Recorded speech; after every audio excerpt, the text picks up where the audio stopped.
Συναντήσαμε την Μαρίνα Αμπράμοβιτς τον Μάρτιο του 2014, όταν η Στέγη Γραμμάτων και Τεχνών οργάνωσε το φεστιβάλ της σύγχρονης ανεξάρτητης βαλκανικής σκηνής.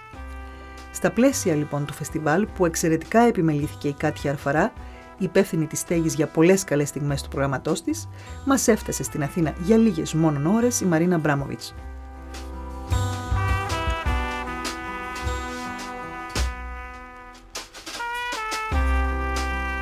Πριν τη δημόσια συζήτησή της με τον Σέρβο Σβόνιμιρ Ντομπρόβιτς για την μέθοδό της και για το Ινστιτούτο της, η Μαρίνα Αμπράμοβιτς μας μίλησε όπως πάντα από καρδιάς. Της θύμισα πως έχουμε ήδη συναντηθεί αρκετές φορές, έτσι για να αρχίσουμε. We have complete history with these interviews, and I'm always happy to come to Greece and talk to you. Do you know, I remember 2008 when you first told me about the institution. I remember that you told me that it will take many years. So, here is the time. You know, this is really about my legacy, and it's such a long process because you have to, first find the right architect to build your vision, then you have to find the money to finance, and then you have to run the stuff. So I'm not going to run it, I'm not going to be director, but I wanted to put the foundation of this institute who belongs to artists, and they can do the work. And it's very unique, it's really based on long durational work of art and on immaterial forms of art, which are like opera, theater, dance, music, film, video, and performances the type I'm doing. And this kind of institute doesn't exist in the world, and takes, like all my lifetime to actually put this, foundation of that institute. And it's going to be in Hudson, which is 2.5 hours from New York, and the architect I asked to build is Rem Koolhaas, so that's the story. I took the train from New York, and 2 hours later I came to Hudson. And I saw the building, and this was in the moment when it was really in a very bad state. Big empty space ready to be renovated. I really loved the building immediately. And this was where I wanted to put everything I actually knew, but also to be some kind of marriage between art, technology, science, spirituality. Existing building was built in 1929 and now have to be redesigned. I was thinking so much about architects who can do this job. I chose Oma, Rem Koolhaas, and Shoshi Gamatsu as the best possible choice, because they're not just talking about renovating building. They are really dealing larger than architectural plans. They're talking about infrastructures, they're talking about society, they're thinking about master plan, how this building can function in the Hudson itself, and what can actually be benefit of. It's very important for me where the money comes from. These days there are lots of money who is not right money. I don't think that I want money from the weapons, from the cigar company, vodka, the bears, the diamonds and stuff like that. So I was really thinking how I can make this dream true. So the first thing I done, it was Kickstarter. It was really to do with social media, to see how the normal people wanted to have this institute or not. In the small kinds of amounts of fundraising, $1, $3, $5, $10, and the maximum is $10,000. And also you have to give rewards. So my rewards was pretty much immaterial. For $1, you hug me. So for $1,000, I have to hug 1,000 people, which is much more I'm giving than I'm getting. But it was very important what you get for $10,000, which is the maximum. So really rich people can give it. For $10,000, you don't get nothing, you're not mentioned, and you're anonymous completely. So this is about ego. I want to blur the line between performer and the audience, because it's important that both have the same experience. Institute is open to everybody. Any person who wants to have experience from any cultural, social level, race, language, the doors are open. There will be some kind of committee that they will decide what kind of works or what kind of artists will enter the space and live there, because there will be a kind of how can we say, common life there. I mean, many people could come and live, sleep, eat, and do You know, this is very important that I think because we have all the different sections we wanted to show in material art, we have to have the committee and we have to have the curators. Let's say I would like to show the history of long duration cinema, but not what is made now, but was made in the past, because they've been incredibly interesting examples. I mean, I just have example of opera. You know, in 1800, I mean, this is, you know, not even this century, not last century, century before, Richard Wagner made the operas were 12 hours, 17 hours, 15 hours long. And he even instructed the singers what they have to eat, what they have to, you know, drink in order to not leave stage. So this was like incredibly long duration, because this was such a good example that actually the art became life itself, because 15 hours, you know, to be in the space. So there is a lots of tradition that we don't know. We have to revisit history to see what had been done long duration in the past, and then you know, and then commission new artists and give them opportunity. Even the artists who never think of long duration, but have maybe the idea, but they never had the courage or never had the space to do it. That's the kind of thing. Plus, for me, is very important. It's not just based on the idea of art, but also we are thinking of technology. We are thinking of the science, and this is very important. How to see how I can ask maybe the scientists to collaborate with artists, and artists collaborate with new technology. That can bring some new ideas. I believe when you come to a certain age and you gain certain knowledge, unconditionally you have to translate this knowledge and give available to young generation of artists, or your public, or anybody else. Will you have some criteria that you will, in contemporary art history, where we don't have the object, I mean it's immaterial, we just have the space and the energy of the artist, and the idea, what is he saying to us, what is he telling, what is he proposing to us? You have an idea behind it. And you have an idea so many years, I mean central idea about it. And I would like to tell us about this, which is your role. But it's, you see, my role is really to conduct something and then to leave it to others. That's very important, because mostly what today the artists do, they make their own foundation, and the purpose of foundation is to actually preserve their own work after they die. I'm not making foundation, I'm making institute, which I only going to stay Abramovitch method, but actually it's not showing my work in any way. Its institute is really based on the experience of others. So what I understood very early is that only way to change yourself is to go through your own experience. I can't tell you what to do. I can make the most sublime performance, or you can see the most incredible the film or work of art, but if you don't do it yourself, you're never going to change. And this is why this institute, it will be like this kind of platform.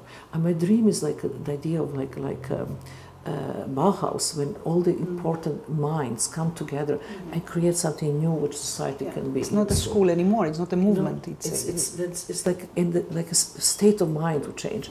And then it's just to, I like you know, there is everything ready to make the fire.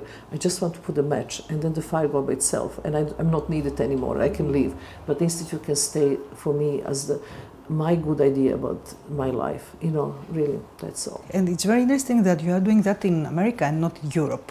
America needs it so much.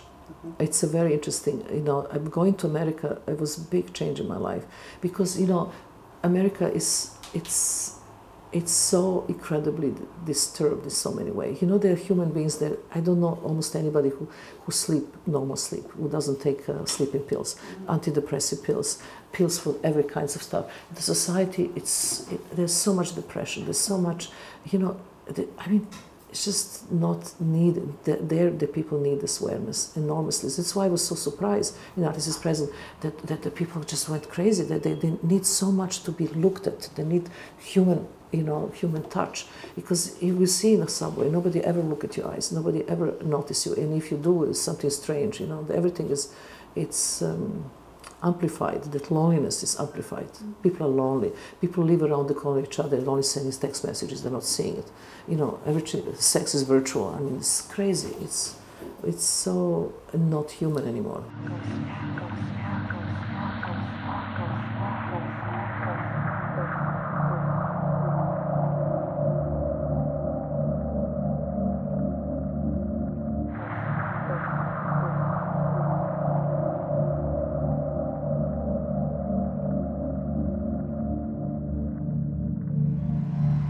think that you have succeeded something unique. You are responding to any one of us personally, and this is a very big achievement. The Abramowitz method, it's your experience, it's not ours. How will we communicate through this experience and through this method to have a good thing for our lives?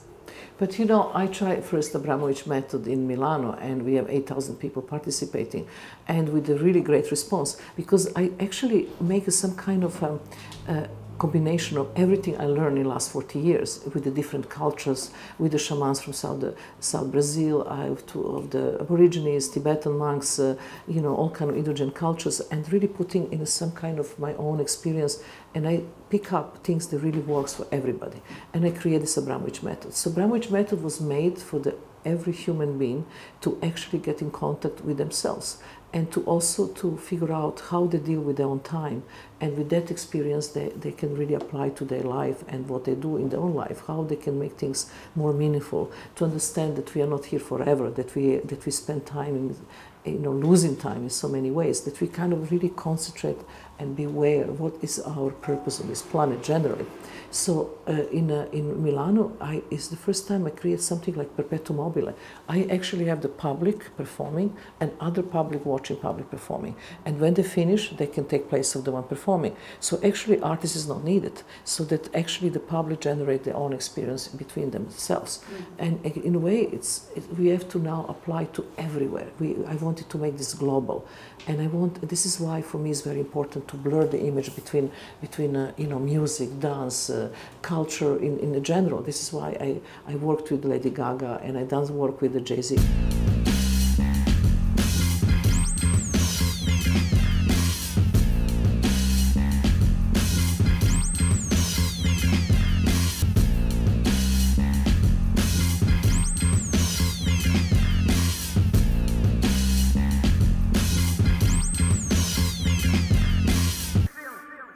If you just think of Lady Gaga, who have 45 million the followers on the Twitter, and everything she do, you know, they follow. But these are kids, like, you know, from 8 years old to, I don't know, 16, 17.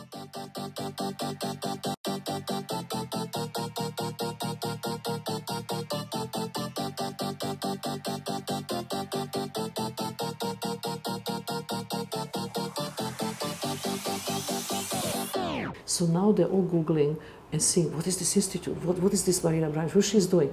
And they are my public, they are my future, you know, these kind of people.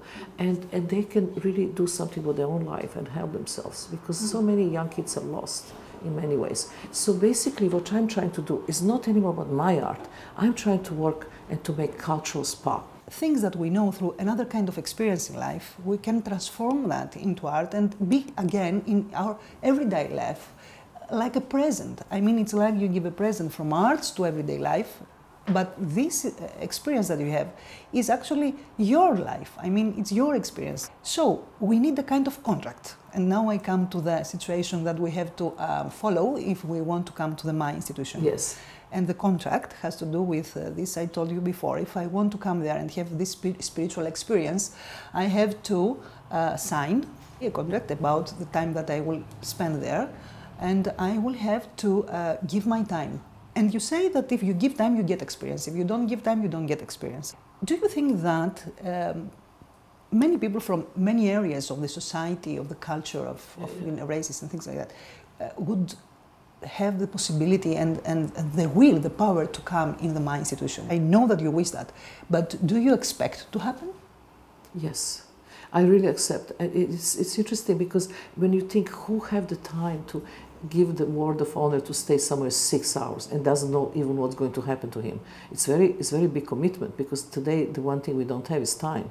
But in the same time, that there is, in a strange way, when I done Artist is Present in MoMA, nobody expected there would be anybody sitting in the front of me. Nobody expected that people would sleep in the front of the museum to come in. So that means that this society right now needs something more than which is given to them.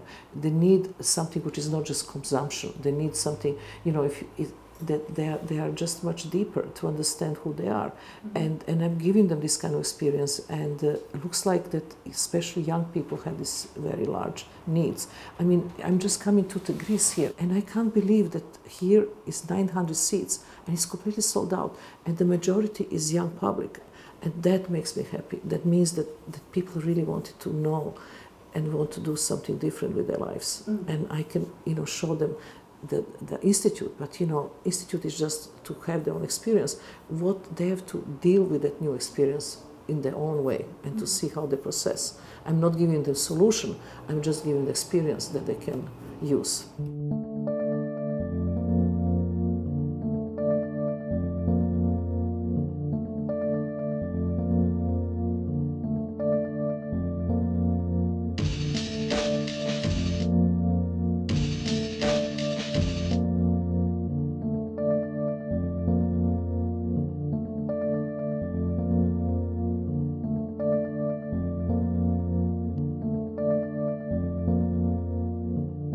The artist is present. It was a kind of global Catholic medicine for the soul, and people got it. I mean, they need it so much. But I have to talk about something completely else that you don't know yet, that I'm preparing a new piece, and new piece is going to be also actually longer than the artist is present. It's going to be full 3 months, start 7 of June till 7 of September in Serpentine Gallery in London.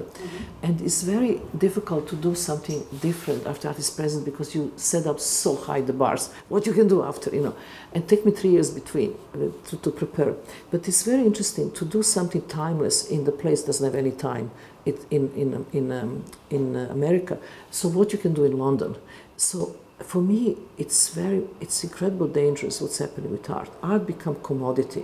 The moment when the Bacon sold the painting for 145 million euro, you don't see art anymore. What you see is, every time you see this painting, you see money in the front, and the art completely got dissolved. So I wanted to do something to deal with this kind of stuff. So in the Serpentine, they asked me to do a show, but it took me forever to get this idea. And then 4 in the morning, I wake up with a kind of punch in my stomach. I say, oh my God, I have to do this because I'm so afraid. And I hope it can be failure. I don't know, because it's going to happen now. But basically, I was thinking, I'm going to show this, I'm going to show that. And now I strip everything. There's nothing on the walls. I am in a museum with no photographs, no video, nothing. Just me and the public. And the public is for me, the public is going to be my material. And I don't know what's going to happen. I know program. Every day, there's a certain amount of people will be in the museum, and I will be with them. And I want to see how that energy works, what we can do together. And it's like totally unknown territory. But I have to be there 8 hours a day for 3 months, which Monday is my free day because museum is closed. But this is even a step farther, because in artist present was easier. You have your concept, there's a chair sitting here, and it's very difficult to work in England because they're so cynical, and it's not easy. And I also can fail, and I have to move to new territory. Even the failure is the option, what I can do. But this is the way I want to go. I want to see how immateriality, how the energy of people become more important than the money as a commodity for art.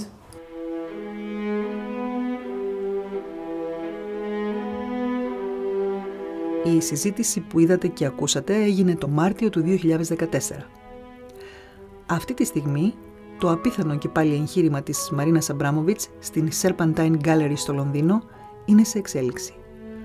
Ως τις 25 Αυγούστου, ύστερα από πρόσκληση του διευθυντή της Serpentine Gallery Hans Ulrich Holbrist, η Μαρίνα Αμπράμοβιτς θα υποδέχεται καθημερινά το κοινό στο έργο της 512 ώρες. Υποσημείωση, αν και πολύ σημαντική, χωρίς να κάνεις τίποτα.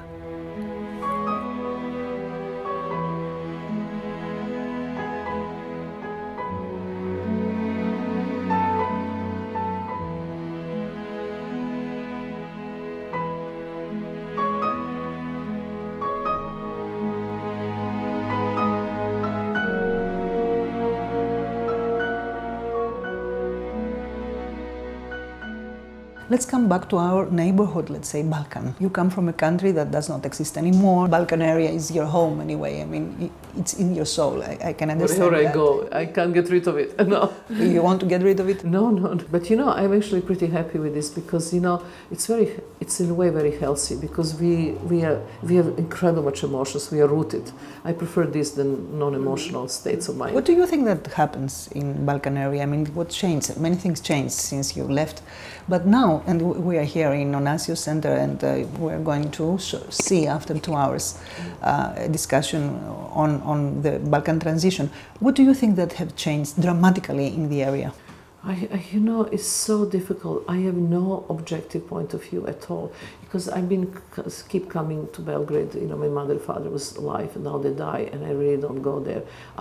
If I have to go somewhere, I prefer to go to Montenegro or Slovenia or some kind of far other sites. It's very hard because people change, become so nationalistic, and I never had this attitude about ever, and even my friends, we have so little common ground, and it disturbs me very much. But I see the young generation don't want this past. A young generation are fed up with the old history. They want something new, and that's what is really the hope, the hope that they will go out, and they will do things outside of country and come back with some kind of new energy, because you have to, in some way, you have to leave and then come back in order to not to be kind of taken with that stagnation of the spirit. It's huge stagnation of the spirit, but just on my generation, but not the young ones. Young ones are so full of energy, and it's so wonderful to support that. So there are lots of them left Yugoslavia. It become like a parallel country existence, the ones who left. But it's not even good to leave. You have to kind of leave and come back. You have to keep. I really left. My work was so misunderstood there, and I left Tito's life so long time ago. And I didn't leave for political reasons. I left for love. Very romantic. And then the work went his own way. So I done works with the Balkan spirit in myself. I don't need to be there to do the work. But it's hard for the young people, and it's incredible. There is almost no support on culture, no support on anything, And when you come to Greece, I always say the same. I come home without pain, because coming to Greece, everything is so similar. From the food, from everybody wear black, by the way. Part of this, and there is all this drama, which I love. We are so dramatic. Okay, we are drama queens from Balkans. But there is also such a difficult situation here, and it's not easy. I mean, there's so many things that I heard about how huge unemployment is and how hard it is. But in the same time, I have this, the rich Greeks have the money in London. Yeah, if they bring it here, the situation will be different. So, so again, we come to the same point of consciousness of government. If the morality of the government, which is so important, and there is no such a people like Gandhi or Mandela anywhere. I mean, everybody is look. I mean, you are not the only one. Look what's happening to Italy or everywhere, Spain.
I know that's a favorite subject in your life. I mean, what do you want to do with Maria Callas if you do something? And why that person, this persona, interests you so much? Do you find common things? For a long time, I am in complete love with Callas.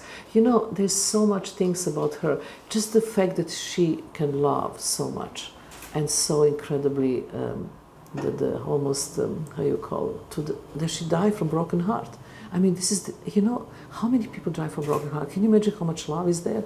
And that energy is incredible. And then this amazing, voice and this mixture between enormous strengths and total fragility, which fascinate me. I was studying her, not when she sings. When she sings, she's this charismatic, bigger than life diva. But the moment she stopped, she turned into the little girl, and it's very fragile and very vulnerable, and it's incredible. And that combination between these two is amazing. And then also I identified very much on what she's saying when she performed, that the half of the brain is a complete control, and other half of the brain is absolutely loose and free. And if you can keep this balance, then you really own the stage. And that I learned from her, and this is how it is. It's really incredible. And for me, this piece, it's early to talk because I'm working on it, but basically in every opera, women die on the end. And they die for different reasons. For the country, for sacrifice, for love, whatever. Die different deaths. Strangulate, bury alive, burn in a fire, poison, jump from the tower. I mean, the karakiri, Madame Butterfly, whatever. Yeah.